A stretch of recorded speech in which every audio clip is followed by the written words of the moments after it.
Hello मेरे प्यारे साथियों, आप देख रहे हैं बिहार का Hindi medium platform BPC Bihar. आज हम क्लास 10वीं के बायोलॉजी का तीसरा चैप्टर लेकर आए हैं, जो कि चैप्टर का नाम है जीव जनन कैसे करते हैं। जीव जनन कैसे करते हैं, ठीक है। तो हम इसी को देखने वाले हैं और इसमें भी हम वही चीज़ देखेंगे जो हमने अगले दो वीडियो में देखा था। पार्ट 1 और पार्ट 2 को लेसन 1 और लेसन 2 में जो हम लोग पढ़े थे, जो हमने आपको बताया था कि कौन कौन सा टॉपिक हमें पढ़ना है और उसको याद करना है। इसमें भी तीसरे लेसन में भी हम वही देखेंगे और यह सब आपको याद होता है तो जानते हैं। ये जितना मैंने लिखा है, ठीक है, ये सब जितना मैंने लिखा है, इसके अलावा आपको कोई चीज़ नहीं पढ़ना है, ठीक है।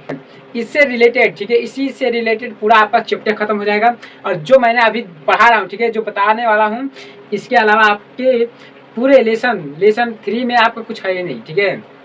तो चलते हैं हम अपने क्लास की ओर। आज का क्लास है कि क्लास 10वीं का बायोलॉजी, ठीक है, और लेसन नंबर 3 जीव जनन कैसे करते हैं, ठीक है। जीव जनन कैसे करते हैं, इसी पे पूरा चर्चा होगी, ठीक है।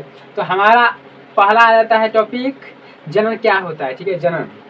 जनन क्या होता है, जनन हम मानव के लिए कितना महत्वपूर्ण है, जनन स्वास्थ्य क्या है, ये सब इसी पर चर्चा करते हैं, ठीक है। पहले तो हम जान लेते हैं कि जनन होता क्या है। जनन वह प्रक्रिया है जिसके द्वारा कोई जीव अपने जैसा ही सजीव का निर्माण करता है या फिर जन्म देता है, उसे हम जनन कहते हैं, ठीक है। हम लोग उसको जनन कहते हैं। और जनन देखिए, ये जनन टॉपिक है, ठीक है। और जनन में भी हमारा आ जाता है, ठीक है, प्रकार। एक हो जाता है लैंगिक जनन, दूसरा अलैंगिक जनन, ठीक है। एक होता है लैंगिक जनन और दूसरा अलैंगिक जनन। ये सब देखिए, ये सब टॉपिक है। आप अगर लैंगिक जनन खोलते हैं ना, अगर लैंगिक जनन के बारे में पढ़ना चाहेंगे ना, मैं तो जितना ये सब बताने वाला हूँ, ये सब टॉपिक है। मैं ये आपको यही बताने आया हूँ कि ये सब आपको सिर्फ पढ़ना है, यही सब आपको पढ़ना है। बच्चे तो ज़्यादातर कन्फ्यूज होते हैं कि पढ़े तो सारा चीज़ पढ़े या फिर उसमें मेन चीज़ पढ़े। तो मैं यही आपको बताने आया हूँ कि इसमें आपको यही चीज़ पढ़ना है। तो देखिए, लैंगिक जनन आप पढ़ते हैं तो उसमें बहुत सारा अलग अलग पार्ट आ जाएगा, ठीक है, अलग अलग चीज़ आएगा, वो सब आपको पढ़ना होगा। उसके बाद अलैंगिक जनन, ठीक है। लैंगिक जनन और अलैंगिक जनन पर ही पूरा चैप्टर है, ठीक है। और उसके बाद हमारा आ जाता है खंडन या फिर द्विखंडन, ठीक है, खंडन या फिर द्विखंडन। तो हम पहले हम देखते हैं लैंगिक जनन क्या होता है, ठीक है। लैंगिक जनन क्या होता है, लैंगिक जनन में जानते हैं दो युग्म एक साथ संयोग करते हैं, ठीक है, उसे हम लैंगिक जनन कहते हैं। और अलैंगिक जनन जिसमें केवल एक हो, उसे हम अलैंगिक जनन। और अलैंगिक के बाद हमारा आता है टॉपिक खंडन या फिर द्विखंडन। देखिए, ये भी टॉपिक है, ठीक है, खंडन या द्विखंडन। खंडन यानी कि वैसे जीव जो खंडित होकर, ठीक है, खंडित होकर पुनः निर्मित हो जाए, ठीक है, वैसे जीव या जीव जंतु जो खंडित होकर फिर भी वह जीवित रहे, ठीक है, उसका पुनर्जन्म हो जाए, उसे हम लोग खंडन कहते हैं, ठीक है। द्विखंडन, खंडन या द्विखंडन कहते हैं, ठीक है। खंड में टूट जाना, जैसे अमीबा आपने देखा होगा कि आप उसको कितना ही खंड में कर दीजिए फिर भी वह जीवित रहता है, ठीक है, अमीबा हो गया। और बहुत सारे उदाहरण, ठीक है, अमीबा हो गया, स्पाइरोगायरा हो गया, ये सब द्विखंडन के रूप है, ठीक है, ये सब द्विखंडन के रूप है। अब हम देखते हैं पुनर्जनन, ठीक है। पुनर्जनन को भी हमको पढ़ना है, ठीक है, ये भी पढ़ना है, ये भी पढ़ना है, ये भी पढ़ना है, सब पढ़ना है, ठीक है, सब इम्पोर्टेंट है, ठीक है, ये सब। और पुनर्जनन देखिए, पुनर्जनन यानी कि हम किसी जीव या फिर किसी पादप में, ठीक है, अक्सर ज़्यादातर पादप में होता है कि पादप में ऐसा पेड़ पौधे आप देखिएगा ना कि आप उसको कहीं से काट दीजिए, वो पुनर्निर्मित हो जाता है, पुनर्जन्म ले लेता है, ठीक है। आपने देखा होगा ऐसे पेड़ों पर, ठीक है, पेड़ों पर वो क्या चीज होता है, गिलोई टाइप का, ठीक है, गिलोई टाइप का ऐसा पौधा होता है, उसको कहीं से काट दीजिए, फेंक दीजिए, उसका पुनर्जन्म हो जाता है, ठीक है, वही सब है, ठीक है। और कायिक प्रवर्धन, ठीक है, कायिक प्रवर्धन का ज़्यादातर एग्रीकल्चर में होता है, ठीक है, जीव जंतुओं में, ठीक है, ज़्यादातर एग्रीकल्चर में पेड़ पौधों में होता है, पर मानव भी जीव जंतु में भी कुछ होता है, तो इसी को हम देखते हैं, ठीक है। और इसका जानते हैं, इसका परिभाषा होता है कि जनन अंगों के सहयोग के बिना ही, ठीक है, जनन अंगों के सहयोग के बिना ही जीव या पादपों में, ठीक है, जीव या पादपों में उसके शरीर से नए जीव की उत्पत्ति हो जाना, ठीक है, उसके शरीर से नए जीव की उत्पत्ति हो जाना कायिक प्रवर्धन कहलाता है, ठीक है, कायिक प्रवर्धन कहलाता है। और ये ज्यादातर आपने देखा होगा कि पेड़ पौधों में, ठीक है, पेड़ पौधों में किसी का यदि उसमें आपने देखा होगा कि तरह तरह के पेड़ पौधे निकल जाते हैं, ठीक है, जुड़ जाते हैं, वही होता है कायिक प्रवर्धन, ठीक है। कायिक प्रवर्धन खत्म। और परागण, ठीक है, परागण को भी हम लोग देख लेंगे और ये भी इम्पोर्टेंट है, ठीक है, ये पादपों में पाया जाता है परागण, ठीक है। बिना काल परिपक्व को भी हम लोग देखेंगे। और हम चलते हैं अपने पुनपुवर्ता पर, ठीक है, पुनपुवर्ता पर। देखिए पुनपुवर्ता क्या होता है, देखिए पुनपुवर्ता होता क्या है, ठीक है, किसी द्विलिंगीय पुष्प की वह दशा, किसी द्विलिंगीय पुष्प की वह दशा जिसमें पुकेश्वर स्त्रीकेश्वर से, जिसमें पुकेश्वर स्त्रीकेश्वर से पहले परिपक्व हो जाता है, ठीक है, जिसमें पुकेश्वर स्त्रीकेश्वर से पहले परिपक्व हो जाता है उसे हम पुनपुवर्ता कहते हैं, ठीक है। और आ जाता है हमारा स्त्री पुनर्वरता, ठीक है। और ये भी जस्ट इसका विपरीत है। इसको भी ये सब जानते हैं, ये सब मेन परिभाषा है, इस पाठ का मेन परिभाषा है। ये सब हमको तो याद होना ही चाहिए क्योंकि ये सब 2-2 नंबर में पूछ लिया जाता है, ठीक है। तो इसका परिभाषा होता है कि द्विलिंगीय पुष्प की वह दशा, द्विलिंगीय पुष्प की वह दशा जिसमें, देखिए इसमें था पुकेश्वर, ठीक है, पुकेश्वर स्त्रीकेश्वर से पहले परिपक्व हो जाता है, पर इसमें द्विलिंगीय पुष्प की वह दशा जिसमें स्त्रीकेश्वर पुकेश्वर से पहले परिपक्व हो जाती है, ठीक है। इसको हम स्त्री प्रवर्ता कहते हैं, ठीक है, स्त्री प्रवर्ता। और मानव जनन तंत्र, ये तो बहुत ही इम्पोर्टेंट है, ठीक है, इस पर डबल स्टार लगना चाहिए, ये तो मेन इम्पोर्टेंट है, ठीक है। मानव जनन तंत्र, क्योंकि ये मानव जनन तंत्र, इसका चित्र भी कभी कभी आपको आ जाता है एग्जाम में, ठीक है। तो ये तो इम्पोर्टेंट होता ही है मानव जनन तंत्र, ठीक है। मानव जनन तंत्र के बारे में आप सब जानते ही होंगे, मानव जनन तंत्र। और इसको भी हम लोग देख लेंगे, ठीक है। और ये अभी मैं आपको ये सब बता रहा हूँ, बाद में मैं इस सब पर जितना टॉपिक है इस सब पर मैं छोटा छोटा वीडियो बना के आपको दिखा दूंगा, ठीक है। और मानव जनन तंत्र आपको पता ही होगा, नर का जो जनन तंत्र होता है वो वृक्क होता है, और मादा का आपको होता है अंडाशय और गर्भाशय, ठीक है, अंडाशय और गर्भाशय। ये सब मानव जनन तंत्र के अंग है, ठीक है, मानव जनन तंत्र के अंग है। और हेस्टेरोस्टाइली जानते क्या होता है? हेस्टेरोस्टाइली किसी पुष्प में आप देखते हैं किसी पुष्प का, ठीक है, किसी पुष्प में पुष्प का आकार बड़ा छोटा हो जाना, ठीक है, बड़ा छोटा हो जाना, यही उसका काम होता है, ठीक है। यदि वो बड़ा छोटा हो जाता है तो वो इसी के कारण होता है, ठीक है, इसी के कारण होता है। तो यही इसको भी हम लोग देखेंगे। और कोगेमी को भी हम लोग देखेंगे, ये भी छोटा मोटा परिभाषा है, ठीक है, इसको भी हम लोग देख लेंगे, ये भी 1-2 नंबर का आ ही जाता है। और ये देखिए निषेचन, ये तो मेन इंपॉर्टेंट है, ठीक है, जैसे ये मानव तंत्र था, निषेचन भी आपको मेन टॉपिक है, ठीक है, मेन टॉपिक है। इसको भी हम लोग निषेचन को भी देख लेंगे, ठीक है, निषेचन को भी देख लेंगे। निषेचन, यहाँ पे निषेचन क्या होता है? नर और मादा एक साथ संयोग करते हैं, ठीक है, नर और मादा एक साथ जो संयोग करते हैं उसका जो गुणित अनुपात बनता है, ठीक है, जो गुणित अनुपात बनता है उसी को हम लोग निषेचन करते हैं, ठीक है। और यहाँ पे आता है दोहरा निषेचन, ठीक है, दोहरा निषेचन जस्ट उसी का है।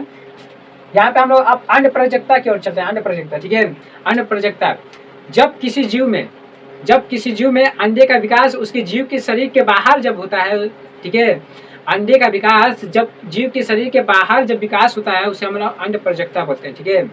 यानी कि मुर्गी यदि अंडे दे देती है तो फिर उसके देने के बाद उसको छोड़ नहीं देती है, उसको 21 दिन तक अपने पास बैठा के उसको मतलब रखती है, ठीक है, उसको हीट देती है, गर्म देती है, ठीक है, उसी को हम लोग अंड प्रजक्ता बोलते हैं, ठीक है, अंड प्रजक्ता। आजकल तो अंडा मशीन से भी बन रहा है, ठीक है, मुर्गियाँ अंडा दे रही हैं और देने के बाद जो उसको हीट दिया जाता है, ठीक है ना, वो आजकल मानव निर्मित, ठीक है, मानव निर्मित एक उपकरण से बना दिया गया है, उसी के अंदर अंडे को जितना तापमान चाहिए होता है उसको उतना तापमान दे दिया जाता है, ठीक है।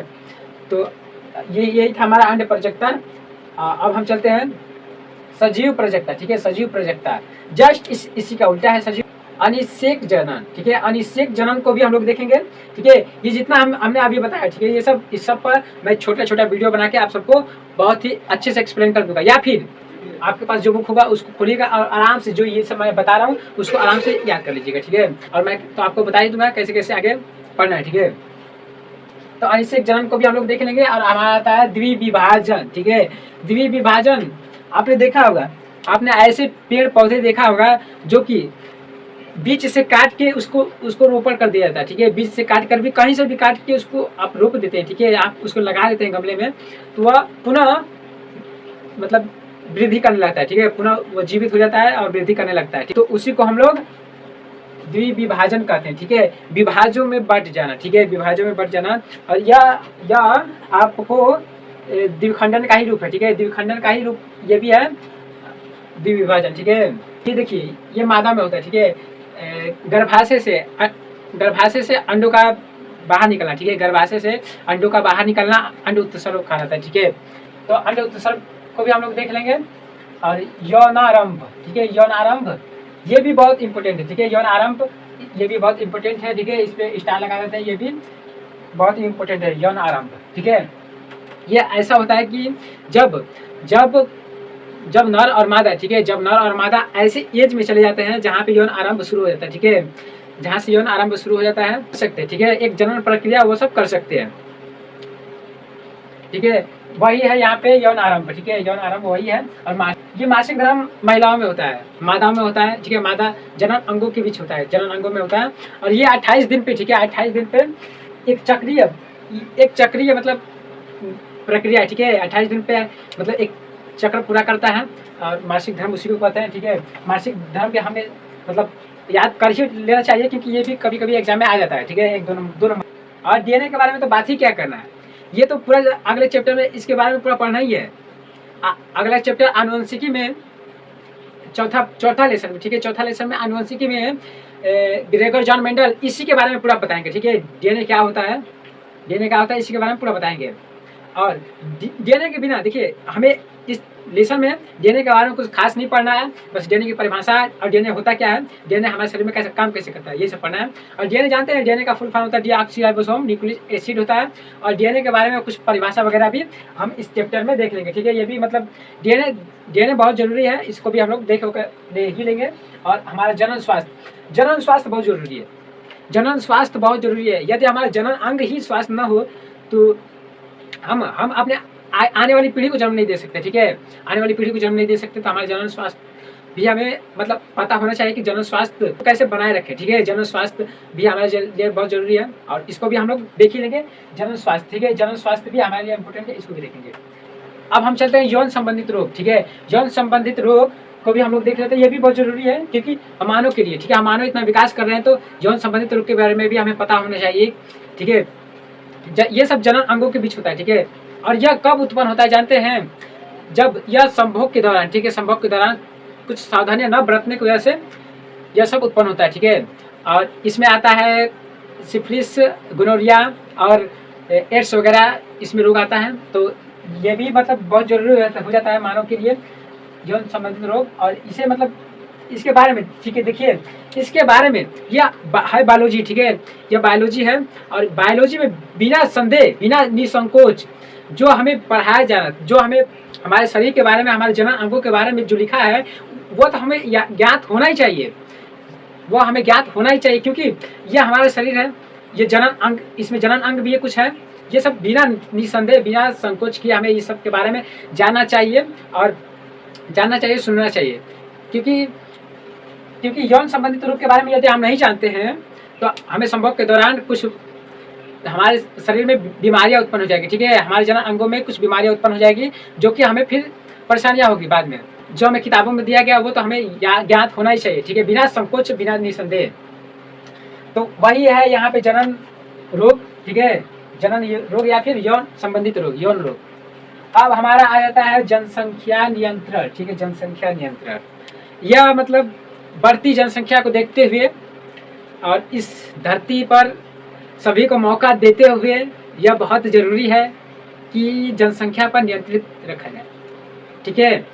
क्योंकि धरती हम मानव के लिए बहुत जरूरी है, क्योंकि धरती ही वह गोला है जिस पर जल, हवा और ऑक्सीजन वगैरह, हमें जिंदा रहने के लिए भोजन वगैरह केवल धरती पर ही है, ठीक है। और इस पे जीवित रहने के लिए, ठीक है, जनसंख्या को नियंत्रित करना बहुत जरूरी है। यदि जनसंख्या नियंत्रित रहती है तो हमें किसी भी चीज़ की कमी नहीं पड़ेगी, ठीक है। तो यह जनसंख्या नियंत्रण भी हमें इस चैप्टर में पढ़ना है, और ये भी हमारे जीवन में भी महत्वपूर्ण है और हमारे एग्जाम में भी महत्वपूर्ण है, ठीक है। यह सब हमारे जीवन में भी महत्वपूर्ण है और हमारे एग्जाम में भी बहुत महत्वपूर्ण है, क्योंकि ये सब देखिए मासिक धर्म हुआ, जनन स्वास्थ्य हुआ, यौन संबंधी रोग हुआ, और जनन मानव जनन तंत्र हुआ, ये सब जानते हैं हम। ये सब बायोलॉजी में जो दिया गया है हमारे शरीर का पार्ट है, ठीक है। और हमारे शरीर के बारे में हमें ज्ञात होना ही चाहिए, और बिना निसंदेह और बिना संकोच हमें जो हमारे जनन अंग है उसके बारे में हमें ज्ञात होना चाहिए, ठीक है। तो अभी तक मैंने ये सब जितना पढ़ाया, ठीक है, अभी आपको जितना पढ़ाया है यह पढ़ लेते हैं, ठीक है। यह सब आप पढ़ लेते हैं तो पूरा चैप्टर आपका खत्म, ठीक है, पूरा चैप्टर खत्म। तो जय हिंद, मिलते हैं अगले वीडियो में।